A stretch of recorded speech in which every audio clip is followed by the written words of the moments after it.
मित्रांनो, बघायचं झालं तर धान बोनस हा टॉपिक जरी 2-4 जिल्ह्यापुरता मर्यादित असला, तरीसुद्धा धान बोनस हे फार महत्त्वाचं आणि इम्पॉर्टंट टॉपिक आहे. कारण मित्रांनो 2-4 जिल्ह्यामध्ये धानाचं उत्पादन जास्त प्रमाणात होतं. ज्यामध्ये गडचिरोली, गोंदिया, भंडारा, चंद्रपूर या जिल्ह्यामध्ये धान पिकाचं जास्त उत्पन्न होतं. परंतु मित्रांनो याच जिल्ह्यामध्ये धान पिकाचं उत्पन्न जरी जास्त दिसून येत असलं तरीसुद्धा याच जिल्ह्यातील शेतकऱ्यांचं धान पिकाचं नुकसान देखील फार मोठं असतं. कारण मित्रांनो अवकाळी पाऊस, नैसर्गिकरित्या जे धानाचं पिकाचं जे नुकसान होतं किंवा काही शेतकऱ्यांचं जे बघायचं झालं तर खरीप 2025 मध्ये मोठ्या प्रमाणात शेतकऱ्यांचं जे धान पिकाचं नुकसान झालेलं आहे. सरसकट जमिनी वाहून गेल्या. जमिनीतील धान पीक हे जवळपास वाहून गेलेलं होतं. मग अशा शेतकऱ्यांना एकतर धान चुकारे मिळत नाहीत आणि ज्या शेतकऱ्यांचं धान पीक हे वाहून गेलेलं वगैरे असतं, मग त्या शेतकऱ्यांना जी आस लागलेली असते ती म्हणजे धान बोनसची. तर मित्रांनो नॉर्मली बघायचं झालं तर हिवाळी म्हणजे जे नागपूर येथे हिवाळी अधिवेशन होत असतं. तर त्या हिवाळी अधिवेशनामध्ये दरवर्षी नागपूर येथील हिवाळी अधिवेशनामध्ये धान बोनस संदर्भात एक निर्णय घेण्यात येतो आणि धान बोनस शेतकऱ्यांना वाटप करायचं, कधी वाटप करायचं, निधी किती द्यायचा याबद्दल डिस्कशन होत असतं. परंतु मित्रांनो खरीप हंगाम 2025च्या धान बोनस संदर्भात बोलायचं झालं, तर यावर्षी 2025च्या हिवाळी अधिवेशनामध्ये कुठलाही धान बोनस संदर्भात निर्णय घेण्यात आलेला नाही. मग शेतकऱ्यांच्या मनामध्ये एक संताप व्यक्त झाला किंवा शेतकऱ्यांनी एक नाराजी व्यक्त केली बुवा हिवाळी अधिवेशनामध्ये दरवर्षीप्रमाणे याही वर्षी धान बोनस चा जे निधी आहे किंवा निर्णय आहे तो घेण्यात यायला पाहिजे होता, परंतु तो घेण्यात आला नाही. मग शेतकऱ्यांना वाटलं चला ठीक आहे, हिवाळी अधिवेशनामध्ये नाही तर नाही. मग अर्थसंकल्पीय अधिवेशनामध्ये मुंबई येथील जे अर्थसंकल्पीय अधिवेशन होत असतं त्याच्यामध्ये तरी किमान जे धान उत्पादक शेतकरी आहेत त्यांच्यासाठी धान बोनस संदर्भात कुठला तरी निर्णय घेण्यात येईल. परंतु मित्रांनो अर्थसंकल्पीय अधिवेशनामध्ये सुद्धा जवळपास बऱ्याच आमदारांनी जसं की विनोद अग्रवाल वगैरे जे गोंदिया जिल्ह्यातून आहेत. तर अशा प्रकारच्या विदर्भातील जे गडचिरोली, भंडारा, गोंदिया, चंद्रपूर या जिल्ह्यातील वेगवेगळ्या आमदारांनी जे अर्थसंकल्पीय अधिवेशन झालं, त्या अधिवेशनामध्ये मागणी केली, एक प्रस्ताव मांडला, की बुवा जे आमच्या जिल्ह्यातील जे धान उत्पादक शेतकरी आहेत, त्यांना तुम्ही दिलासा द्या. सरकारकडे मागणी केली बुवा, आमच्या शेतकऱ्यांना तुम्ही धान बोनस संदर्भात एक निर्णय घ्या आणि शेतकऱ्यांना 20,000च्या हेक्टरी एक 1 हेक्टरच्या मर्यादेत ₹20,000 ते 2 म्हणजे जवळपास ₹40,000 2 हेक्टरच्या मर्यादेत तुम्ही धान बोनस जाहीर करा. त्याच्यामध्ये वाटल्यास तुम्ही ₹600-700 अजून वाढीव रक्कमसुद्धा ॲड करा क्विंटली, जेणेकरून शेतकऱ्यांना आमच्या दिलासा मिळेल. आता बघायचं झालं मित्रांनो गडचिरोली जिल्ह्यातील बरेच शेतकरी आपल्याशी कनेक्ट आहेत. तर त्यांच्या म्हणण्यानुसार पावसाळ्यामध्ये एवढा जवळपास महापूर आला आणि बऱ्याच शेतकऱ्यांचं धान पीक बऱ्याच शेतकऱ्यांची जमिनी सगट धान पीक हे वाहून गेलेलं होतं. आता बऱ्याच शेतकऱ्यांनी आपल्याला त्यावेळेस कॉन्टॅक्टसुद्धा केलेला होता, की बुवा आमचं एवढं पीक गेलं धान पीक वगैरे, वगैरे. आम्हाला आता धान चुकारे तर नाही मिळणार, परंतु सरकारने जर धान बोनस जाहीर केला, तर आमच्या एक दिलासादायक बातमी मिळेल किंवा आम्हाला एक थोडंसं चांगलं वाटेल, की बुवा चला आम्हाला धान बोनस का होईना मिळालं. एक धान पिकाचं उत्पन्न का नाही, परंतु हेक्टरी धान बोनस तरी मिळाला असं आम्हाला वाटेल. परंतु मित्रांनो जवळपास बघा ना आता पावसाळ्याला किती दिवस झाले, अजूनही कुठलाही सरकारतर्फे निर्णय घेण्यात आलेला नाही आणि धान बोनस शेतकऱ्यांना वाटप करायचा की नाही हे सुद्धा ठरलेलं नाही.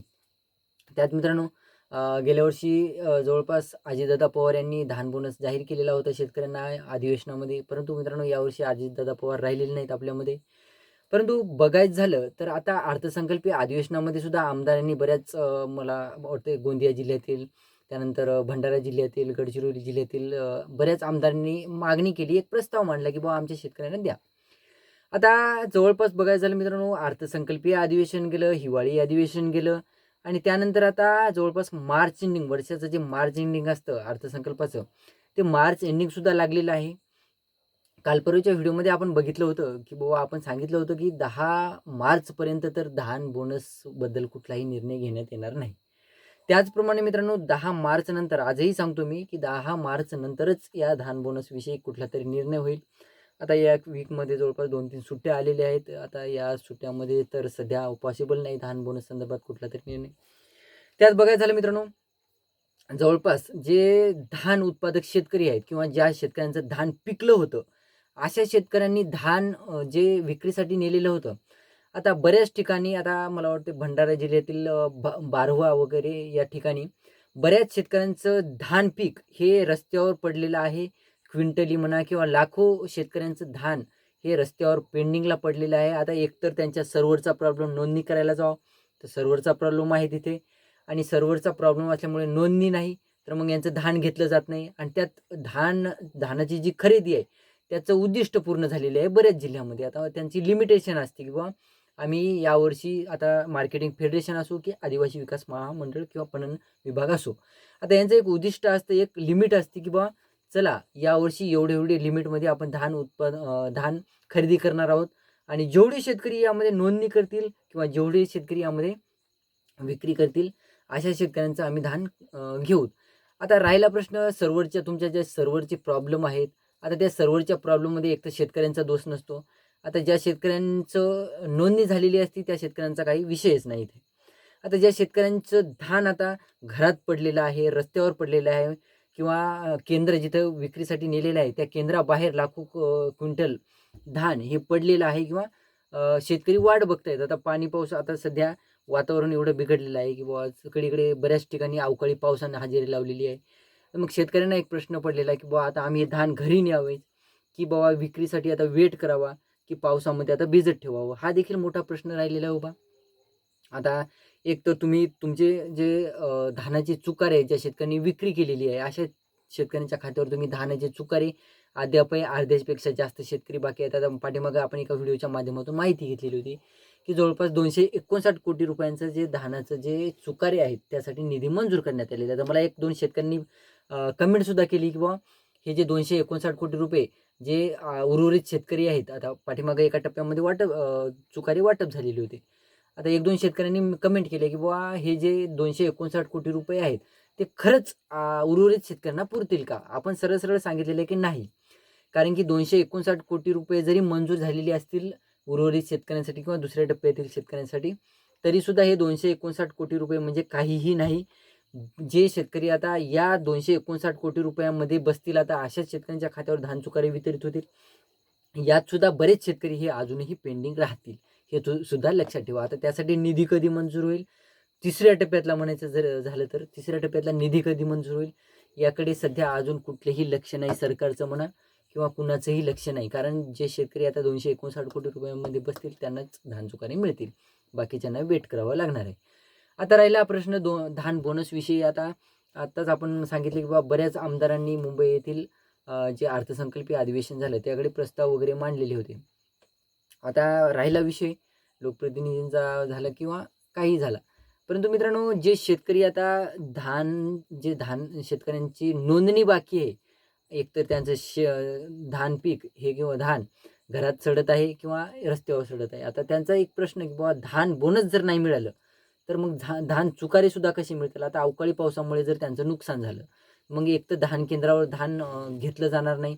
त्यांचं लिमिटेशन आहे की बाबा आमचं उद्दिष्ट पूर्ण झालेलं आहे. एक तर सरकार त्यांचं जे लिमिटेशन आहे ते उद्दिष्ट पूर्ण झालेलं आहे ते वाढवून देत नाही. आता मग शेतकऱ्यांचे, आता गडचिरोली, भंडारा, गोंदिया, चंद्रपूर या जिल्ह्यातील शेतकऱ्यांचं जास्त भर हे धान पिकावर असतो. त्यांचं उत्पन्नच म्हणजे त्यांचं बेसिकच ते आहे की बाबा आम्ही धान पिकच घेऊ शकतो आमच्या जमिनीवर. इतर पिकं म्हणजे उत्पन्नच घेतलं जात नाही.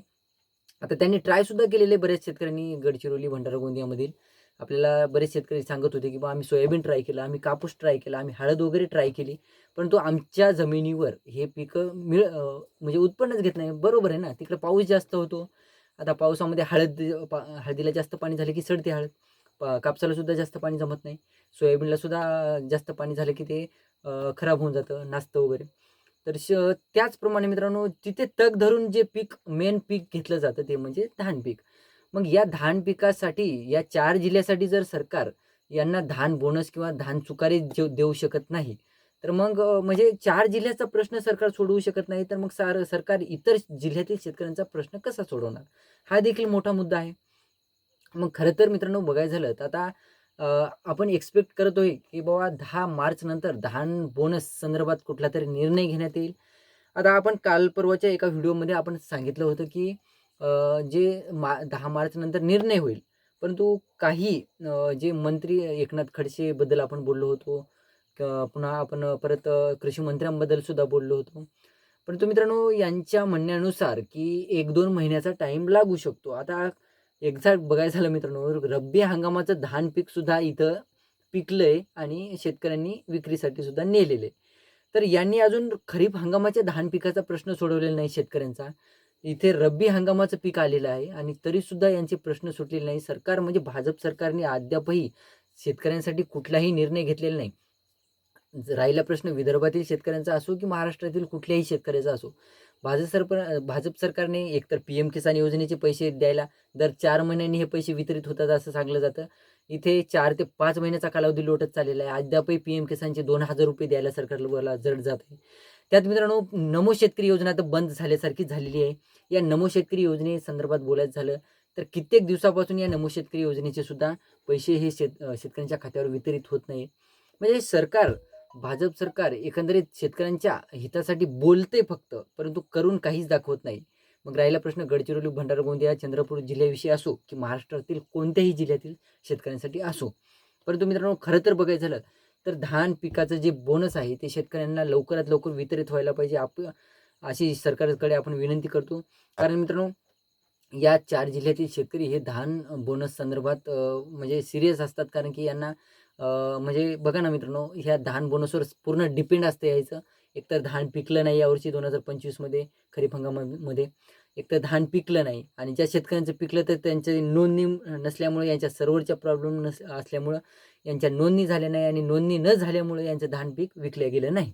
म्हणजे असे बरेच प्रश्न या 4 जिल्ह्यातील शेतकऱ्यांना मोठ्या प्रमाणात असतात. त्या कारणास्तव या शेतकऱ्यांना आता धान पिकाचं जे बोनस चुकारे हे लवकरात लवकर वितरित व्हायला पाहिजे अशी सरकारकडे विनंती करतो. आणि व्हिडिओ आवडला असेल तर लाईक करा, चॅनलला सबस्क्राईब करा आणि जास्तीत जास्त शेतकऱ्यांपर्यंत हा व्हिडिओ पोहोचवण्याचा प्रयत्न करा. लाईक करा, शेअर करा, सबस्क्राईब करा. धन्यवाद.